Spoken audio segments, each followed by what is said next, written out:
Assalamualaikum warahmatullahi wabarakatuh. Waalaikumsalam. Alhamdulillah rabbil alamin. Alhamdulillahilladzi ja'ala sahra Ramadan sahra siyam wa ja'ala sahra Ramadan sahra al-Qur'an wa ala alihi wa ashabihi ajma'in, amma ba'du. Semoga Allah yang Maha Mulia memuliakan kita semua yang hadir di rumah Allah ini dan menerima segala amal ibadah kita, qiyamul lail kita, i'tikaf kita, bacaan Al-Quran kita, sedekah kita, sholat kita, puasa kita, dan apapun amal kebaikan kita di hari ini. Semoga Allah menerimanya. Ahlan wa batin. Nah, bagi saudara-saudara kita yang di hari ini sedang sakit atau terbaring di rumah sakit, kita doakan mudah-mudahan Allah berikan kekuatan dan kesehatan lebih baik. Bagi saudara-saudara kita yang sedang berjuang mencari rezekinya Allah, berjuang untuk menafkahi dirinya dan keluarganya, kita doakan mudah-mudahan Allah titipkan rezeki yang banyak, yang halal, penuh keberkahan.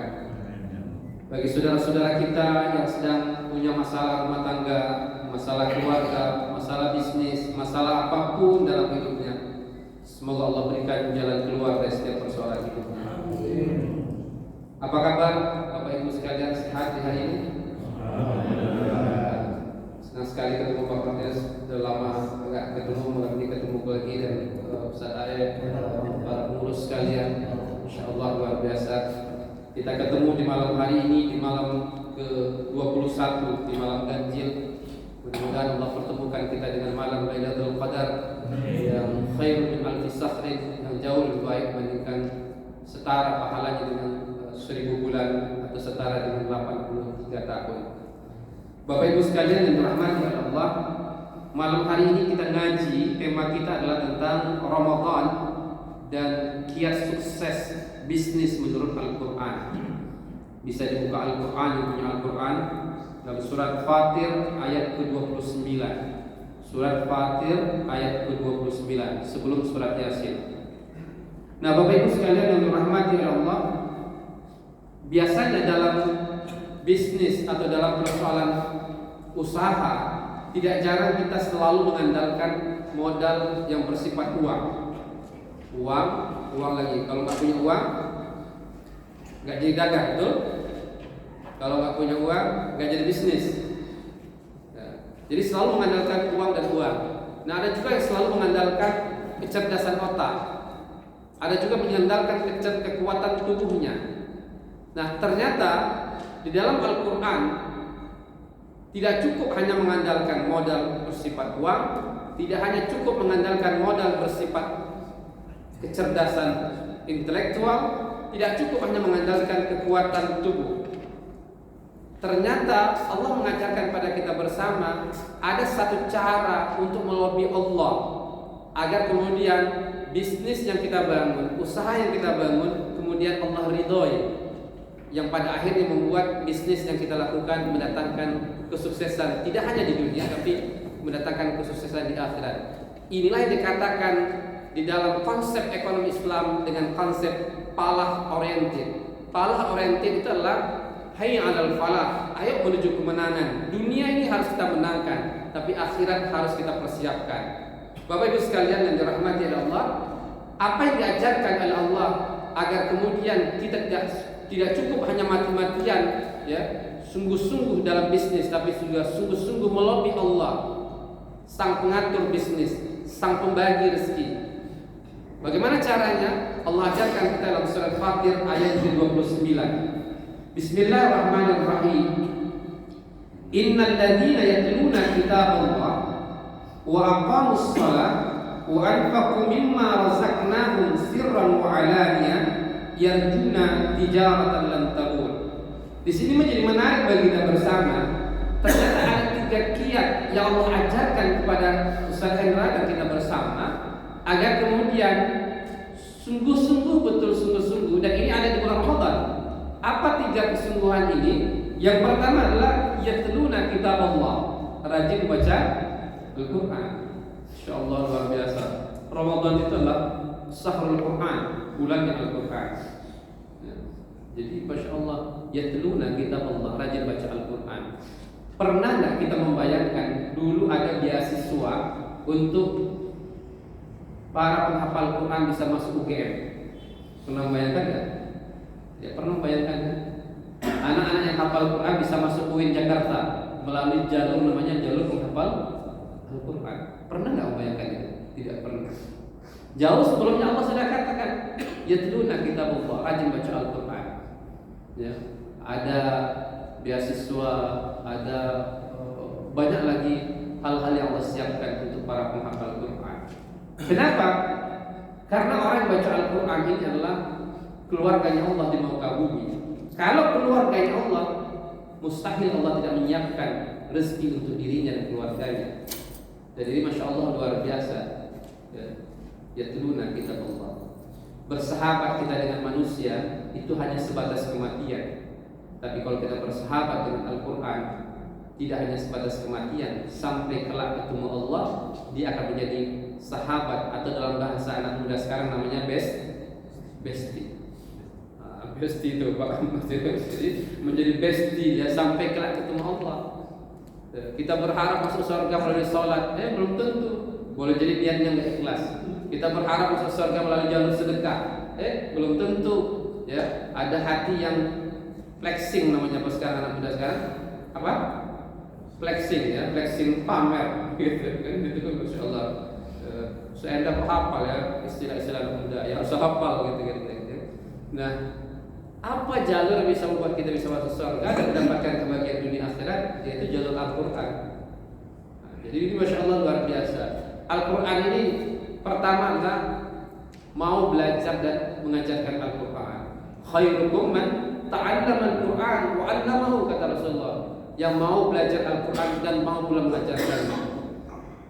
Tanyakanlah, renungkanlah di malam 10 malam terakhir ini, ya, sudahkah kita mau belajar Al-Quran? Malu setan, ya, sudah tua tak? Tidak ada kata tua untuk belajar Al-Quran. Ya. Alhamdulillah di masjid kita ini, di Masjid Al-Hamra ini, Masya Allah luar biasa. Semangat guru-guru kita, ustadz kita mengajarkan tahsin Al-Quran dan berbagai macamnya. Ikuti, ya, ikuti. Tidak ada kata tua untuk bisa membaca atau belajar Al-Quran. Saya ingat ada satu cerita yang sangat menarik, sering saya ceritakan di TV maupun di radio. Ada satu keluarga pengusaha, ya, keluarga pengusaha. Setiap kali mengundang acara sekolah, dia pernah mau datang, ya, karena tidak menguntungkan. Sampailah satu ketika ada namanya Father Day, Hari Ayah. Semua ayah diundang ke sekolah. Istri mengatakan, pokoknya papa harus hadir ke sekolah. Ya, dipaksa hadir, dia hadir, tapi karena ini tidak menghasilkan uang, dia duduk paling belakang. Singkat cerita, semua anak-anak menampilkan keahliannya masing-masing di hadapan ayahnya. Ada menampilkan pantomim, ada menampilkan gitar, ada menampilkan dan berbagai macamnya. Ya, sampailah saatnya, ya, pada saat itu sang anak, ya, bernama Umar menampilkan bacaan Al-Quran. Lalu kemudian dibacakanlah surat An-Naba. Terus ya, kata Pak gurunya Pak Arif, Masya Allah luar biasa. Apa kata Pak Arif? Umar, kenapa kau menampilkan bacaan Al-Quran di saat orang-orang lain menampilkan pantomim, gitar dan berbagai macamnya? Apa jawabnya anaknya? Aku ingin menghadiahkan mahkota surga untuk kedua orang tua. Masya Allah luar biasa. Ayahnya yang tidak peduli dengan nasib anaknya, dia bangkit dari duduknya, dari belakang, dia maju ke depan, dia peluk anaknya, dia menangis. Dia katakan, maafkan saya anakku, kami selama ini tidak pernah peduli dengan surgamu, tapi engkau yang masih kecil, kau peduli dengan surganya ayah dan makmu. Dipeluknya. Mulai hari ini ayah berjanji, ayah akan carikan guru ngaji terbaik untukmu. Masya Allah luar biasa. Kalau hari ini kita terbata-bata belajar Al-Quran atau mengajarkan anak-anak kita baca Al-Quran, mungkin suatu saat anak-anak kita juga terbata-bata, ya, mengiri kematian kita. Ayah, ma la ilaha illallah Muhammad Rasulullah. Ini luar biasa. Oleh karena itu, maulah belajar dan mengajarkan Al-Quran. Yang kedua, yaitu mau membaca Al-Quran. Kalau di bulan Ramadan saja kita tidak semangat baca Al-Quran, kira-kira bulan apa lagi yang Allah siapkan untuk bisa baca Al-Quran? Renungkan di malam 10 ini, ya Rabb, kalau di bulan Ramadan saja masih malas-malas saya baca Al-Quran, kira-kira bulan apa lagi yang Allah harus siapkan untuk kita semangat baca Al-Quran? Nggak bisa kita satu hari 1 juz, satu hari 10 ayat. Nggak bisa 10 ayat satu hari, one day one ayat. One day one ayat itu kalau tidak salah saya Ustaz Aep, itu kalau 1 tahun 360-an hari setara dengan 2 juz Al-Quran. Jadi ibarat makan obat sekali, satu hari satu ya. Nah, jadi tapi paling bagus satu hari 10 ayat, atau bisa di masjid kita ini satu hari 1 juz ya. Masya Allah, itu luar biasa. Saya punya jamaah di masjid Pondok Cabe sana itu, saya tanyakan, kenapa masih di usia senja tua itu masih semangat puasa, tidak pernah lupa? Dia mengatakan dia satu hari mendawamkan satu hari 10 ayat dengan artinya. Saya ketemu lagi nenek-nenek tua di Ponorogo, luar biasa sudah tua. Saya bilang kenapa masih sehat, masih kuat? Ya, ternyata syariatnya adalah membaca Al-Quran. Wajar kalau Allah katakan dalam Al-Quran itu Al-Quran adalah sifat obat. Persoalannya adalah ketika dibilang obat kita nggak mau minum. Ya kan? Kalau dokter bilang itu obat bisa menyembuhkan diri, kita minum nggak kira-kira? Minum nggak? Tapi ketika Allah mengatakan ini sifat, ini obat, ini keberuntungan, kenapa kita tidak minum?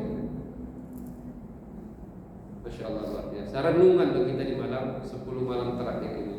Nah, mudah-mudahan semangatlah terus mau belajar Al-Quran, mau membaca Al-Quran. Yang ketiga, mau menghafal Al-Quran. Ini luar biasa. Ternyata Al-Quran itu sudah dijamin oleh Allah, walaqad yassarna Al-Quran. Kami sudah mudahkan. Saya alhamdulillah bergabung dengan keluarga Hafiz Indonesia 2019. Kebetulan qadarullah anak saya menjadi Hafiz Indonesia 2019. Nah, di situ ada namanya Najah. Tahu Najah kalian? Sangat viral di medsos kita, sangat viral di TV kita. Hampir sekarang sering saya lihat sekarang tampil di TV-TV. Najah itu semenjak kecil sudah diponis oleh dokter lumpuh otaknya. Apa? Lumpuh otak. Kalau orang lumpuh otak, nggak mungkin dia bisa membaca dan berbagai macamnya. Di umur 9 tahun, Najah yang diponis lumpuh otaknya bisa hafal 30 juz Al-Quran dan tahu di mana letaknya. Saya pun nggak uji, ya, karena memang kami satu keluarga habis gitu. Saya pernah uji betul di mana ayat ini posisinya, di belakang dan depan. Masya Allah, luar biasa. Hari ini bisa hafal hadis. Nah, kalau begitu anak yang lumpuh otaknya saja Allah izinkan bisa menghafal Quran, bagaimana dengan kita yang sempurna? Pasti Allah mudahkan lagi. Persoalannya mau atau tidak. Akhirnya persoalannya mau atau tidak. Mudah-mudahan Allah izinkan keluarga kita, anak-anak keturunan kita, Allah izinkan bisa menghafal Quran ini, dan mudah-mudahan Allah berkahi dunia akhirat. Yang berikutnya adalah mau memahami Al-Quran. Tidak cukup hanya hafal Quran. 2 minggu lalu saya mewawancarai Profesor Dr. Quraish Shihab di rumahnya di jalan di Cilandak. Saya ketemu, kebetulan ada satu tugas dari kampus untuk mewawancara beliau. Sebelum wawancara saya tanya tentang Al-Quran. Beliau mengatakan yang paling hebat itulah memahami Al-Quran dan mengamalkan Al-Quran. Tidak cukup menghafal Al-Quran, tapi paham juga tentang Al-Quran. Alangkah nikmatnya kita sholat malam hari ini. Iyyaka na'budu wa iyyaka nasta'in. Kita paham hanya kepada Engkau kami menyembah, hanya kepada Engkau kami minta tolong. Masya Allah, luar biasa. Nangis kita ketemu Allah. Karena itu pahami. Nah, yang berikutnya adalah yaitu mau mengamalkan Al-Quran. Aisyah ditanya oleh para sahabat, bagaimana akhlaknya Rasulullah? Ulul Quran, akhlaknya adalah Al-Quran. Nah, apa hubungannya antara bisnis dengan membaca Al-Quran ini? Ternyata hampir semua pengusaha-pengusaha yang mendawamkan yang rajin baca Al-Quran ini, bisnisnya Masya Allah luar biasa, tumbuh berkembang. Ya. Tidak bisa dia membaca Al-Quran lalu kemudian dia kasih beasiswa para penghafal Al-Quran dan berbagai macamnya. Bisnis tumbuh dan berkembang. Ini Masya Allah luar biasa. Kenapa tadi?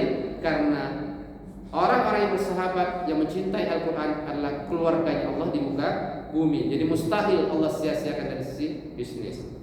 Lalu yang kedua, yaitu wa aqamus shalah, rajin sholat. Saya sering diprotes nih Pak Martinus dan Bapak Ibu sekalian, apa hubungannya Ustaz Hendra antara sholat dengan dagang? Dagang ya dagang, sholat ya sholat, ya kan? Ternyata Masya Allah saya baru ketemu dalam surat Toha 132. Bisa buka ya surat Toha 132 kaitannya. Di dalam surat Toha 132 itu dikatakan wa'mur ahlaka bis sholat, perintahkan keluargamu untuk sholat. Wastabir, bersabar, kamu tidak perlu tanya tentang rezeki, kata Allah. Nahnu, kami yang kasih rezeki. Kenapa? Wal akibatul taqwa, karena Anda termasuk orang bertakwa. Ramadan ini mengajarkan kita menjadi orang bertakwa. Jadi ini Masya Allah luar biasa. Apa kata Allah? Kami tidak minta rezeki dari Anda, kami yang kasih rezeki. Ya juga ya. Jadi coba saya tanya sekarang, kita ini penerima rezeki atau pemberi rezeki? Penerima rezeki. Kita ini pemakan rezeki atau pengatur rezeki? Kenapa Allahnya kita cuekin? Kenapa kita mati-matian kepada manusianya sampai melupakan Allahnya? Allahu Akbar, Allahu Akbar. Dagangan lagi laris manis, pilih mana? Ayo pilih mana? Dagangan laris manis, bulan Ramadan lagi. Mana pilih? Saya alhamdulillah punya dagang kecil-kecilan ya, sejak kuliah sampai sekarang. Yang namanya maghrib tutup, namanya sholat tarawih tutup. Alhamdulillah setelah tarawih, setelah sholat Allah kasih rezeki yang luar biasa.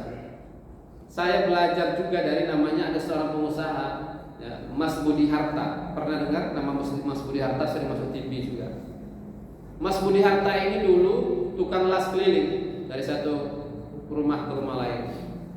Lalu dia fokus sholat yang rajin, muliakan kedua orang tuanya, yang motonya itu aja, jadikan orang tuamu raja maka rezekimu seperti raja. Pernah dengar ya? Dan itu sering juga dibirakan oleh Ustaz Somad dan guru-guru kita yang lainnya. Ya, jadikan orang tuamu raja maka rezekimu seperti raja. Nah, salah satu yang menarik bagi saya, kalau kita lihat mobilnya, ya, mobilnya Mas Budi Harta itu warna hijau yang sering lewat di tol-tol kita itu. Apa slogannya di belakangnya? Utamakan sholat dan selamat. Apa tadi? Utamakan sholat dan selamat. Dan tempat terbaik di pabriknya itu di Cikarang adalah tempat sholat. Waktu zuhur, asar itu berhenti semua mesin-mesin. Lalu orang bertanya, Mas, nggak rugi Mas? Dia mengatakan tidak rugi. Semuanya berhenti. Tapi tahukah kita, hari ini yang mengerjakan sebagian banyak infrastruktur di Indonesia adalah pabriknya Mas Budi Harta. Mandalika contohnya. Lalu kemudian bandara Yogyakarta yang baru dan banyak lagi yang lainnya.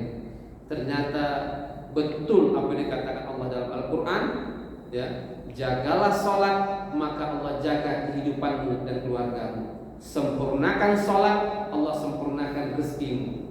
Persoalannya kita ingin sempurna rezeki tapi tidak menyempurnakan. Masya Allah, luar biasa, cakep kan? Jadi sempurnakan sholat, Allah sempurnakan rezeki kita. Lalu pertanyaannya Ustaz, ya, apa yang kita harus sempurnakan tentang sholat ini? 3 hal. Yang pertama adalah waktunya. Sholat terbaik adalah di awal waktu, bukan di akhir waktu. Pernah lihat nggak? Allahu Akbar, Allahu Akbar. Ada orang menanti waktunya asar, ada orang buru-buru mau sholat zuhur. Ada? Sering lihat? Tapi di Tanah Abang itu sekarang saya sering Pak Margus dan Bapak Ibu sekalian, itu kalau zuhur dia tinggal taruh kursi di atas barangnya itu dituliskan maaf lagi sholat. Nah, sudah selesai kayak kita kan kalau di Mekah dan di Madinah gitu. Dan itu Masya Allah luar biasa. Jadi jagalah waktu sholat. Sholat terbaik itu di awal waktu. Yang kedua yaitu cara sholat. Cara sholat terbaik itu adalah berjamaah. Ini Masya Allah Bapak Ibu sekalian, ini luar biasa. Bagaimana mungkin kita kuat dalam bidang ekonomi kalau di masjidnya tidak kuat? Jadi berjamaah ini luar biasa. Nah, yang ketiga adalah tempat sholat. Tempat sholat terbaik di mana tempatnya? Di masjid.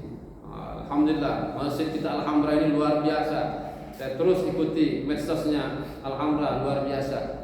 Begitu banyak sekali kegiatan-kegiatan yang ada di masjid ini. Dan mudah-mudahan ini mendatangkan keberkahan bagi yang mendirikan masjid ini, Pak Martinus dan keluarga dan semua pengurus DKM dan para jamaah sekalian. InsyaAllah pahala terus mengalir menjadi jariah, menjadi baqiyatus salihah yang insyaallah akan kekal insyaallah sampai kelak ketemu Allah. Nah, Bapak Ibu sekalian yang dirahmati oleh Allah, di hadis Rasulullah dikatakan ada 3 masjid utama. Saya doakan mudah-mudahan Bapak Ibu sekalian Allah izinkan, ada Masjidil Haram, ada Masjidil Nabawi, ada Masjidil Aqsa. Alhamdulillah Syekh Hendra dan keluarga Allah sudah izinkan ketiga masjid ini. Saya doakan mudah-mudahan Bapak Ibu sekalian Allah beri pula kesempatan. Meskipun beberapa hari ini kita sangat viral bagaimana kondisi Masjid Aqsa, tapi mudah-mudahan insyaallah niatkan terus, Allah mudahkan insyaallah, mudah-mudahan Allah berikan kita kesempatan, Allah kuatkan saudara-saudara kita di Palestina, Allah berikan kemenangan dan berbagai macamnya. Bapak Ibu sekalian yang dirahmati Allah, jadi sudah jelas ya, hidup ini pada dasarnya adalah menanti waktu sholat dan waktu di sholatkan. Singkat, kita nanti waktunya subuh dari qiyamul lail ini, tiba-tiba sudah datang waktunya subuh. Kita nanti lagi datang waktunya zuhur, tiba-tiba sudah datang waktunya asar, tiba-tiba sudah datang waktunya maghrib, tiba-tiba sudah datang waktunya isya, tiba-tiba sudah datang waktunya subuh lagi, tiba-tiba sudah datang waktunya kita di sholatkan orang. Selesai, singkat betul ini. Berapa lama Ustaz hidupnya? Baina 60 wa 70, antara 60 sampai 70 tahun. Singkat luar biasa. Jadi alangkah indahnya malam hari ini kita manfaatkan untuk i'tikaf, mendekat kepada Allah ya. Dan Masya Allah luar biasa, di saat semua sebagian orang tertidur, Bapak Ibu sudah terbangun luar biasa. Ini salah satu cara melobi Allah, mendekatkan, memantaskan diri di hadapan Allah, yang pada akhirnya Allah mengatakan kamu pantas mendapatkan rezeki yang banyak, kamu pantas mendapatkan kemuliaan, kamu pantas mendapatkan kebahagiaan dunia akhirat. Bapak Ibu sekalian yang dirahmati Allah, yang ketiga diajarkan di sini adalah wa anfaqu mimma razaqnahum sirran wa alaniyah, yaitu rajin-rajin bersedekah. Baik itu dalam keadaan diam-diam maupun dalam keadaan terang-terangan. Apa kaitannya Ustaz sedekah ini Ustaz? Gimana ceritanya kok bisa sukses? Kita bisa ketemu dalam surat Al-Baqarah di mana dikatakan masalul ladzina yunfiquna amwalahum fi sabilillah kamasali habba. Sedekah 1 jadi 7, 7 jadi 100, 700 kali lipat. Mana buktinya Ustaz?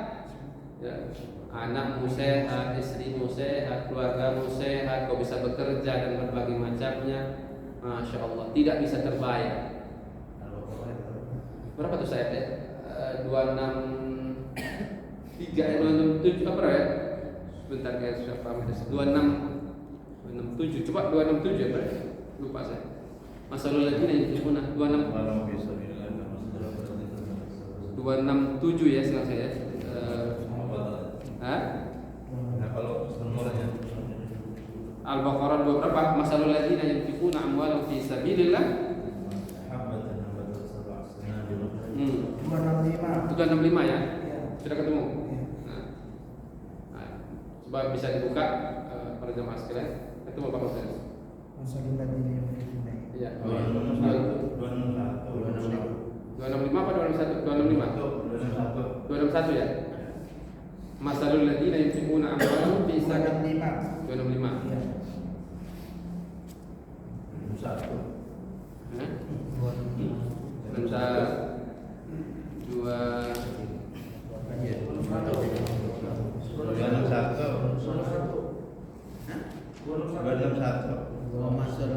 261 betul.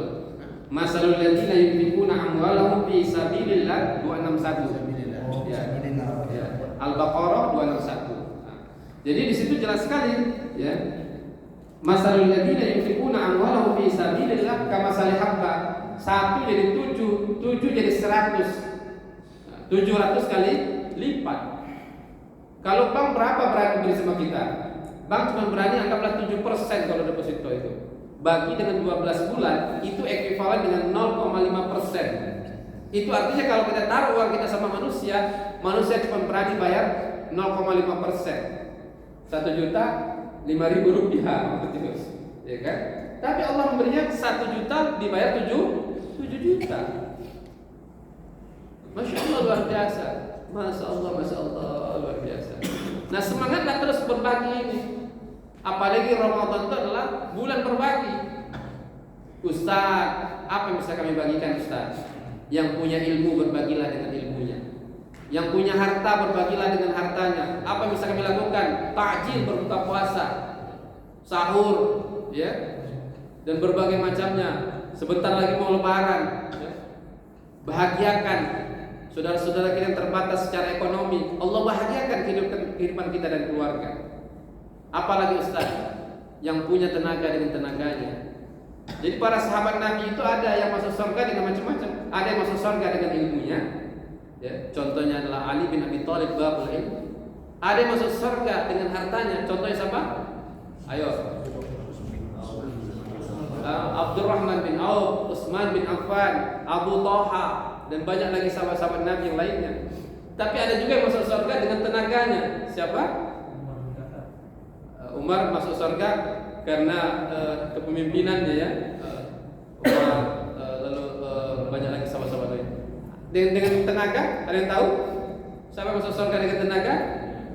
Saya kasih uang 50.000 nih. Pak, malam etikaf. Siapa yang bisa masuk surga dengan tenaganya? Nggak punya ilmu Ustaz, aku nggak punya harta Ustaz, masih bisa masuk surga dengan tenaganya. Siapa? Angkat tangan. Siapa? Ya sini siapa bilang Bilal? Sini maju depan. Sini maju. Ini Pak, rezeki di malam iktikaf pertama. Masya Allah luar biasa. Nah, Bilal bin Rabah, ya kan? Apa amalan Bilal? Jadi muazzin saja. Allahu Akbar. Tapi Rasulullah mengatakan, aku mendengar terompahnya Bilal, sandalnya Bilal di surga. Jadi ada banyak cara yang bisa kita lakukan berbagi ini, dan masya Allah luar biasa. Nah semangatlah terus berbagi. Ya, saya selalu mengatakan napas ini, ya, umur hidup ini terlalu singkat kalau kita berpulang kepada Allah tanpa manfaat. Jadi bermanfaatlah dengan ilmu, bermanfaatlah dengan harta, bermanfaatlah dengan tenaga yang Allah titipkan pada kita. Kenapa tadi? Umur hidup ini terlalu singkat kalau kita berpulang kepada Allah tanpa manfaat. Apa yang hendak dikenang orang? Enggak ada.